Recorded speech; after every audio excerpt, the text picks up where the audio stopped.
બીજો એક સર પ્રશ્ન ફિક્સ પેના કર્મચારીઓનો છે. એ ઘણી ખરી વખતે ક્લાસરૂમમાં અથવા તો કોલ ઉપર ક્યારેક પૂછતા હોય છે કે સર અમે ફિક્સ પેના કર્મચારી છે અને અમે સ્પીપાની જે પૂર્વ સેવા પરીક્ષા આપવા જઈએ છીએ તો એ સમયગાળા માટે અમને ટીએ અને ડીએ શું મળવાપાત્ર છે?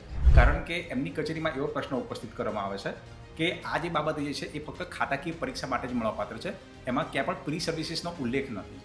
તો ફિક્સ પેના કર્મચારી બાબતે સર મિત્રો, જો કોઈ અધિકારી એવું અર્થઘટન કરતા હોય કે પ્રી સર્વિસ પરીક્ષા અલગ છે અને ખાતાકીય પરીક્ષા અલગ છે, નો ડાઉટ બંને પરીક્ષાના પ્રકાર અલગ છે, પણ પ્રી સર્વિસ પરીક્ષા એ ખાતાકીય પરીક્ષાનો એક ભાગ છે. ખાતાના કારણે તો એને પ્રી સર્વિસ આપવાની છે, બરાબર છે. તો પ્રી સર્વિસ પરીક્ષા જે છે એ ખાતાકીય પરીક્ષા જ છે.